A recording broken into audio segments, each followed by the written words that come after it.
Hello everyone, it's SushiRobo here for SushiRobo's Loot.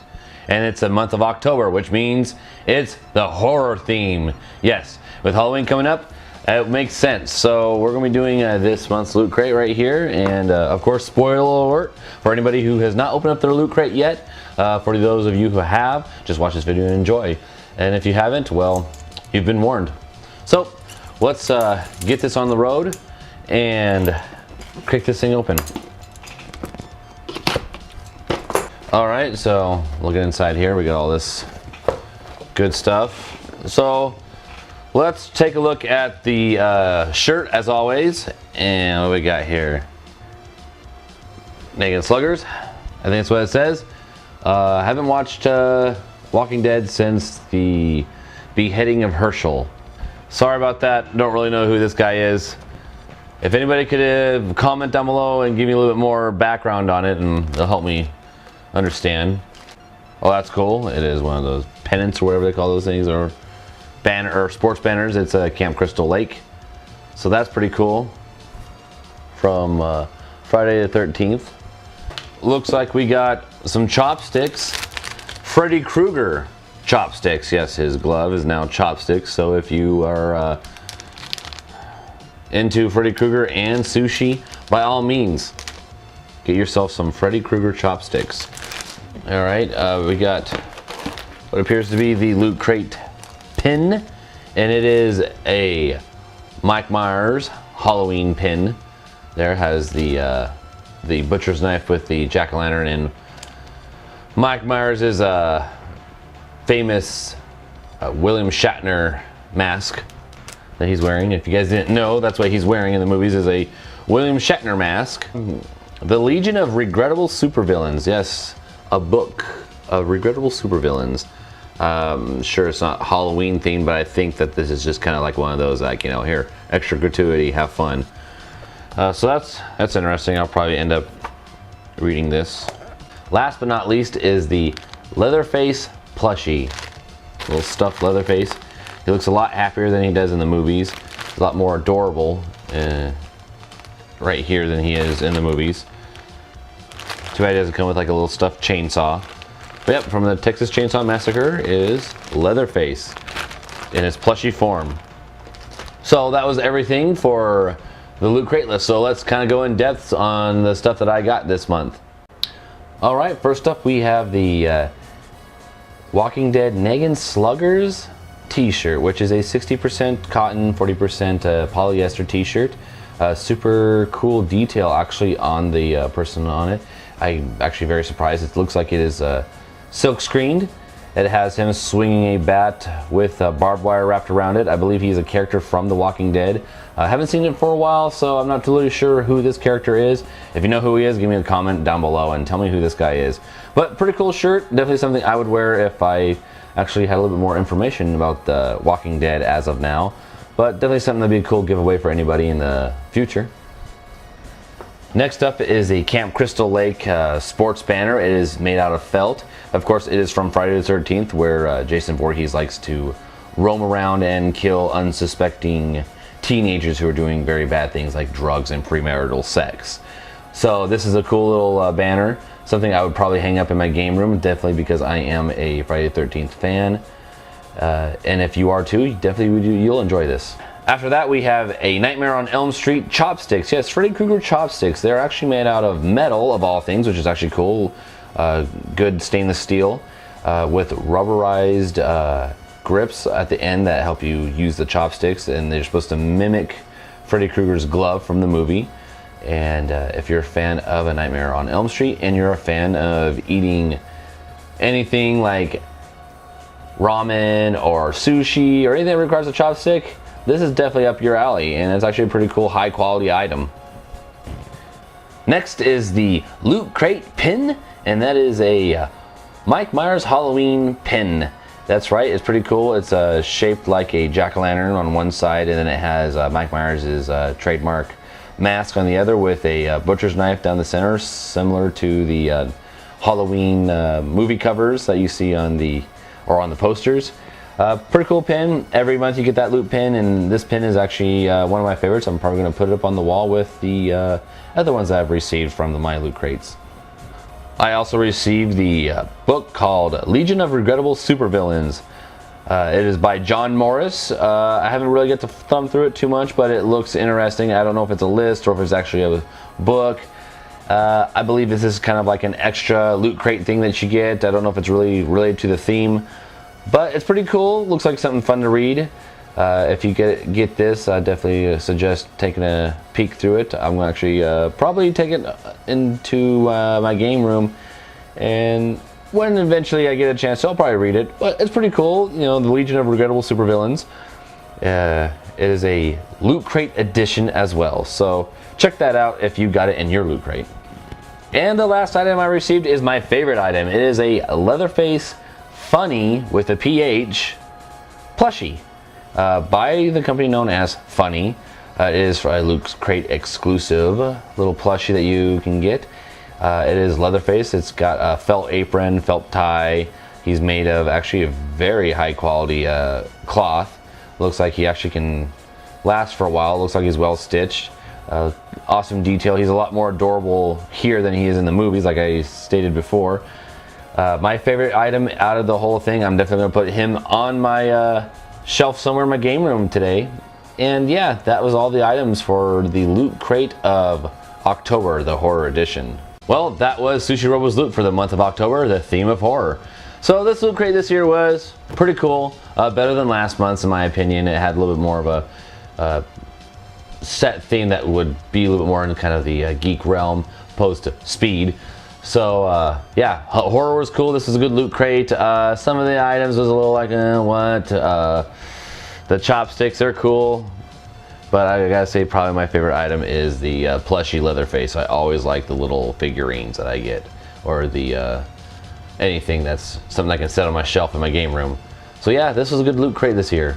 And if you haven't noticed, my voice sounds a little weird. That's because I just got back from the Portland Retro Gaming Expo. I was been there once again this year, and you get what they call it con crud. I don't know if this is full con crud, but my voice always goes out by the end of about halfway through. But the first day my voice starts cracking, and then by the end of it I start sounding like Barry White. So it was a fun show. The biggest one yet. I didn't know how they're going to outdo themselves from last year. If you watch my live feeds on my Facebook, you would have seen a little bit snippets. I didn't get as many live feeds as I wanted to due to the fact that I was really busy because I was super swamped with people at my booth, but also not good reception inside the Oregon Convention Center. I kept on losing signal. If you watch any of my feeds, there's a lot of pauses and stuff like that, and I felt really bad because I really wanted to interview more people. It was good. This is a good show. Zach brought down our van, the AVGN van, the Cockburn van. I did some work on it, did some engine work, and then I was able to finish the decorating on the inside, put it together for James Rolfe. James seemed to have liked it. We didn't get much time with James, which was a little disappointing. He showed up randomly and he hopped in the van for about maybe 2 minutes. My friend Zach barely even got a picture with him. I didn't even get a picture with him because before we knew it, just everyone in the convention center locked in on him, and before we could do anything, he was already being bombarded with tons of fans. It was hectic. Super aggressive people this year towards the YouTubers. But it was nice to actually, even though I didn't get a picture with James, I was able still to talk with him for about 2 minutes, still get to shake his hand, still get to see the joy in his face when he hopped in the van, and got to see like what we did to his work, you know, from his movie. So I think he enjoyed it. He seemed to have a lot of fun. I took a picture of him enjoying it on his phone. By the way, James Rolfe uses an iPhone. I don't know how to take that just yet. But super cool dude. He seems to be very used to the attention, so he takes it very well. But I got to meet a lot of cool friends. First right off, I met my friend Mel Paradise. She was there. Her booth was next to mine. So I got to hang out with Mel a little bit and get to take a look at her pixel art. As always, she has the best pixel art at any of the conventions I've seen. I watched her booth a few times. Everyone loves her stuff, and rightfully so. Of course, Noah Humphrey was there from Planet Awesome 11, and I believe 12 and 13, 14, 15. There's gonna be like Planet Awesome 100 eventually. Noah was there though, and did an interview with him. It was a pretty fun little interview. get to watch that this next month. I think you'll enjoy it. We really went crazy on it. It nearly was a life-changing experience, and I nearly died in the process, but it was really fun. If you haven't seen any of his stuff, check out his channel. It is Planet Awesome 11, and I believe there's another one called 12, but check out 11. That's where he has most of the content at. Saw Tyler and Terry from Luigi Freakout 123. That was cool to see them again. Terry was the floor manager. He was bombing around. Hung out with Tyler a little bit. Tyler is still doing good. It was awesome to see him. Of course, I saw the guys from Normal Boots. I saw Ian, aka Brutal Moose. Saw him there at the arcade. Hung out with him for about maybe a couple minutes. Talked to him. He seemed pretty tired from the drive, but it's nice to see him because I see him every year at the show, and since I've been there, and it's really nice. Jeff, Space Hamster, came by my booth and said hi, and super nice guy. Jeff's probably one of my favorite YouTubers to actually talk to at the show because he's very personal. He knew me by name, which was really cool. I said, oh, hey, Jeff, and he called me by my first name, and I was like, wow, you've only seen me once a year, and yet you still remember my name. So that was awesome. Austin, PBG, gave me the biggest hug I ever gotten from any YouTuber. He saw me in the arcade, and I was going to shake his hand, but he kind of did that whole pull me in bro hug, and it was real nice to see him, and it was almost kind of like a quick little reunion, like, oh, hey, how are you doing, how things been going, so on and so on and so forth. And then before we knew it, he got bombarded with fans, so it was like, but I understand. Jeff was a little upset when fans bombarded him when me and him were in mid-conversation, but it was no big deal. It happens. It's a part of the YouTube life for those guys. The completionist, Gerard, was there, and Gerard, if you haven't met him, probably one of the nicest guys in the world. He is exactly what you would think he would be. He's definitely a big teddy bear. Super, super nice, super respectful. You just gotta love that guy. You cannot hate Gerard. You just can't hate him. He's such a cool dude. As always, the voice of PRGE was their DJ Switch, and he was cranking out some good tunes throughout the whole expo.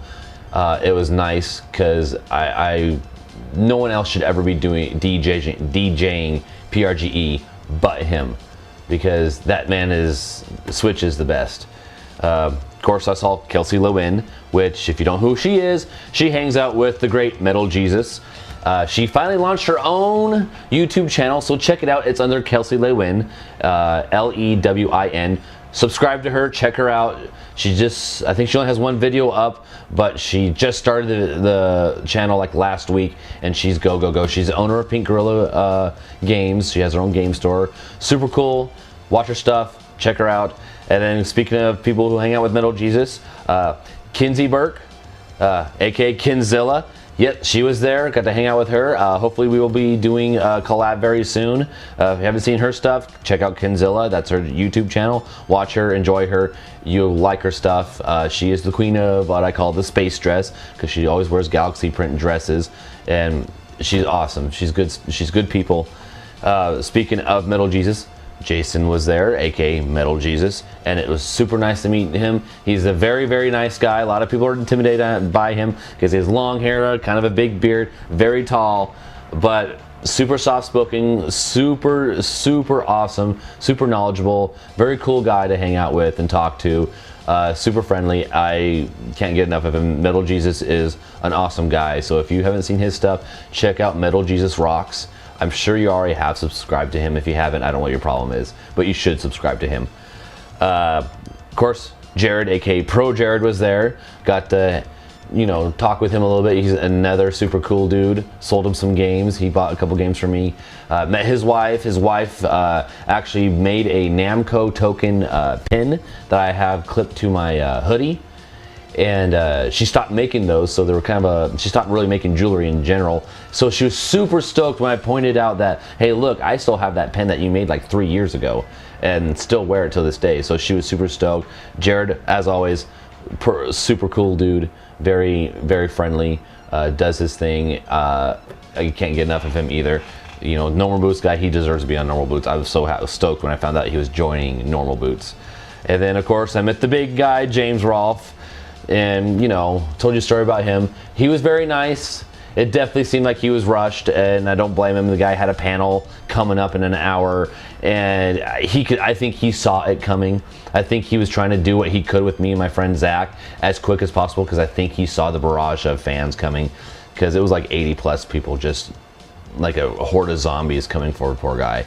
And but I'm thankful for the 2 minutes that I did get to talk with him personally, and am happy that he enjoyed the van. That was my biggest concern, that he was going to be underwhelmed, but it seemed like he was more overwhelmed by it. I think he was very happy with it. The AVGN van was there, of course, thanks to my buddy Zach. Zach did most of the decorations on the inside. I kind of buttoned up the rest of it, did the engine, made sure the engine was good. That van is a Bearcat to handle because it's just one of those fleet Dodge worker vans, and it has its fair share of issues, but it's on its way back home today, and it should be back and ready for hopefully PRGE 2017 if possible. Of course, I met some other people. I was in the arcade the first night on Friday, and I met the guy behind Drunken Master Studios, which is mostly Vulp. I don't know if I pronounced his last name right, but definitely check out Drunken Master Studios. That's his channel. He's a big fan of mine. More so, I think he's a fan of mine, but I think his daughter's a bigger fan of me because she saw me at the arcade and started waving at me, and that's where I realized, oh, I know who this guy is because I recognized him from some of his videos, but she's the one who caught my eye because I saw her waving at me. So it was kind of nice that I got, even though it was just one little 4-year-old girl that noticed me, it was still nice. I had like one fan running around at that show. So hopefully by 2017 I'll have a couple more fans. But you know, if it makes that one kid happy, I'm going to keep on doing it. So check out Drunken Master Studios if you haven't. Pat the NES Punk, Pat Contry was there. He was really busy. He was running around making deals, doing his thing. You know, he's always getting cool stuff. But he did take his time to say hi to me for a while. Pat's an awesome dude. A lot of people, you know, he's been around the block a few times. He knows what he's doing. And of course, I'm looking at my list of people I need to talk about. Sorry about that. I keep on looking at the ground. It's not like I'm losing myself here. I'm just looking at what I have to talk about next. Of course, I saw the Nintendo PlayStation in person. If you watched the live feed, me and Nico the Wee Guy were pretty much fondling that poor thing. The guy who owns it, he was the father of the father-son group. He was super cool about it. He was like, oh, touch it. Oh, take a look at it. Oh, check out the controller. Oh, here's the boost cart. I mean that was cool. I mean, we got to touch the boot cart. We got to touch the console, the controller. We got to see the whole thing. We had like our own exclusive little personal time with this console before it got put into the display case. Not a lot of people get a chance to see it in the display case, let alone get to put their hands on it, touch it, look at it, feel it. And it was very surreal feeling. It makes you feel like what could have been, but according to a few people, it probably is best that with the way it did because it was going to be a very underwhelming system. Retro Robbie was there. If you don't know who he is, Robbie Redfield, cool guy from Canada. He finally made it this year. Last year he got sick and he couldn't make it, so it was really bummer not to see him. But this year I got to see him. Cool dude, knows his stuff. He's a huge freaking game picker. He loves himself collecting games. Check out his channel. It's Retro Robbie, and I believe the O in retro is a 0. But if you just put in Retro Robbie, I'm pretty sure it'll just automatically direct you straight to Robbie Redfield's channel. So subscribe to him if you haven't. Paul Tessie, the guy who's known for the Nintendo World Championship stuff, he was there. Got to hang out with him, talk to him for a while. Very cool dude, very knowledgeable, the guy is a very good gamer. He did the Tetris tournament and he unfortunately got eliminated pretty quickly into it. That Tetris tournament is pretty vicious. They had people from all around the world come to this show just for the tournament. So it was really crazy that we had that big of a turnout. But Paul did good in the NWC championship thing for PRGE. I guess he got second, so that was good. And the only guy that beat him was actually the Guinness Book of World Records holder of the highest score, I guess is what he said. So if he's going to lose to anybody, that was the guy to lose to. Of course, big thank you to the PRGE crew, Chuck Van Pelt, Rick Weiss, Lacey, Jake, the One Up crew, everybody who put this show together. If I missed any of you, I'm sorry, but those are the people I can remember the most. Everyone who put PRGE 2016 together, put it together right, and they did a good job. Big shout out to those guys. without them, without one of them. I mean, they need everybody. If we didn't have Lacey, if we didn't have Chuck, or if we didn't have Rick, if we lost any of them, the show just would not be the same without them. Big shout out to Terry Hunt from Luigi Freakout 123. He made things happen on the floor. Everyone came together and made this show happen, and if it wasn't for those people, we would not have a PRGE, we would not have Portland Retro Gaming Expo, we would not have the NWCGE swap meets, we would have nothing. And if it wasn't for them, those guys deserve the biggest thank you out of everyone at the show, because they make it happen, they make it all happen. And so it was a good show. Big thank you to all you guys. Thank you very much for what you did for us and making all this possible. I can't wait for the next year. I'm still feeling the post-PRGE blues, which is a very common thing, or it is a very normal thing. It's actually a real thing. If you're a vendor, if you've been there any amount of time, you will experience the post-PRGE blues. And that's what I'm experiencing today. I experienced it as soon as DJ Switch announced that the show was over yesterday. I could feel it coming on. It's such a good show. And it sucks that it only happens once a year, and it's my Christmas, and I can't wait. Have to wait a whole 12 months for it to happen again. So I can't wait until next year. I'm stoked. So anyways, that was my SushiRobo's loot and my post-PRGE news. Hope you enjoyed my video. If you did, give me a like and subscribe. And as always, I'll see you in the next video.